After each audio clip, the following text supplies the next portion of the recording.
Islam dan budi pekerti. Assalamualaikum warahmatullahi wabarakatuh. Hai sahabat belajar, bagaimana kabarnya? Semoga terus semangat sebagai pembelajar sepanjang hayat. Kali ini kita akan membahas materi tentang ilmu kalam, salah satu materi yang diajarkan pada pelajaran Pendidikan Agama Islam dan Budi Pekerti untuk kelas 12 SMK dan SMA sederajat. Sobat belajar, sudah tahu atau belum apa itu ilmu kalam? Nah, untuk menambah pengetahuan kita, yuk simak video ini sampai selesai. Dalam mempelajari ilmu kalam atau dalam pembelajaran kali ini, tujuannya adalah yang pertama, kita mampu menjelaskan pengertian dari ilmu kalam. Yang kedua, mengidentifikasi dalil-dalil terkait ilmu kalam. Yang ketiga, mengklasifikasikan tujuan dari ilmu kalam. Yang keempat, menganalisis manfaat dari ilmu kalam. Dan yang kelima, menganalisis karakter yang dapat mencapai insan kamil. Nah, kawan belajar, yuk kita simak satu persatu penjelasannya. Ilmu kalam adalah ilmu yang membicarakan tentang bagaimana menetapkan kepercayaan keagamaan, khususnya di sini agama Islam, dengan bukti-bukti yang nyata. Dalam ilmu kalam, pemikiran manusia menjadi salah satu sumbernya. Pemikiran manusia yang mana boleh dari umat Islam itu sendiri ataupun dari yang bukan umat Islam. Yang terpenting di sini adalah tidak boleh bertentangan dengan dalil Al-Quran atau dalil-dalil syar'i yang ada di agama Islam.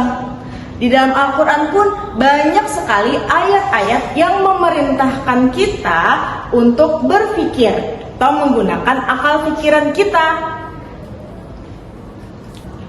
Terdapat 4 ruang lingkup dalam mempelajari ilmu kalam. Yang pertama adalah ilahiyah, yang mana pembahasannya terkait tentang Allah. Di sana membahas nama Allah, sifat Allah, atau af'al Allah.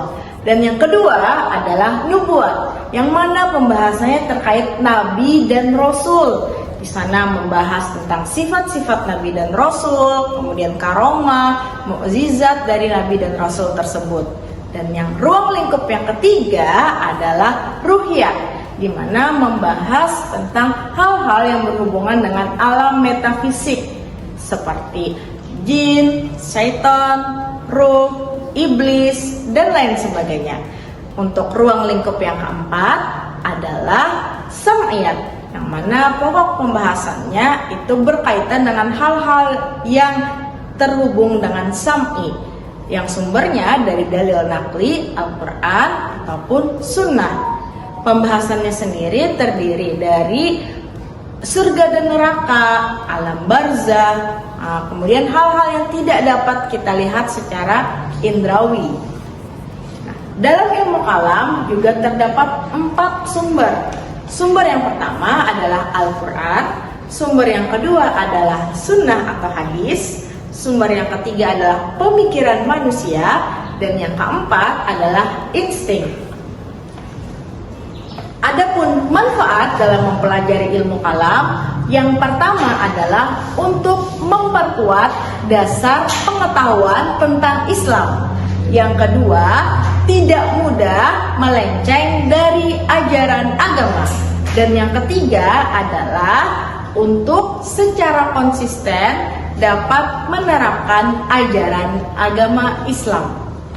Nah, itu tadi penjelasan terkait ilmu kalam. Sebelum kita akhiri video ini, coba sobat belajar ingat kembali apa saja yang menjadi sumber dalam ilmu kalam. Ayo, masih ingat?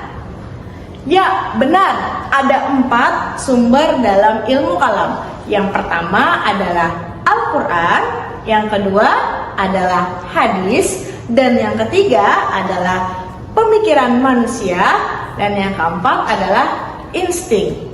Simpulan dari materi kali ini, Ilmu kalam adalah ilmu yang membahas tentang kepercayaan-kepercayaan keagamaan dengan bukti yang nyata. Dalam ilmu kalam, kita bisa menjadikan pemikiran manusia sebagai dasar. Tapi ingat, tidak boleh bertentangan dengan dalil-dalil yang syar'i, khususnya yang terdapat di Al-Quran dan di As-Sunnah. Baik, sobat belajar, di era teknologi saat ini, di mana pengetahuan berkembang secara cepat, sangat penting kita sebagai generasi Z untuk memahami ilmu kalam sebagai benteng agar akidah kita tidak terpengaruh dari pemahaman-pemahaman yang salah. Sobat belajar, penting untuk kita kuat iman, baik akhlak, generasi Z, sukses di dunia, bahagia di akhirat. Belajar kapan saja, di mana saja, dan dengan siapa saja. Terima kasih. Wassalamualaikum warahmatullahi wabarakatuh. Ayo bersama belajar pendidikan agama Islam dan budi pekerti, berkah di dunia, bahagia di akhirat. Oh, di akhirat.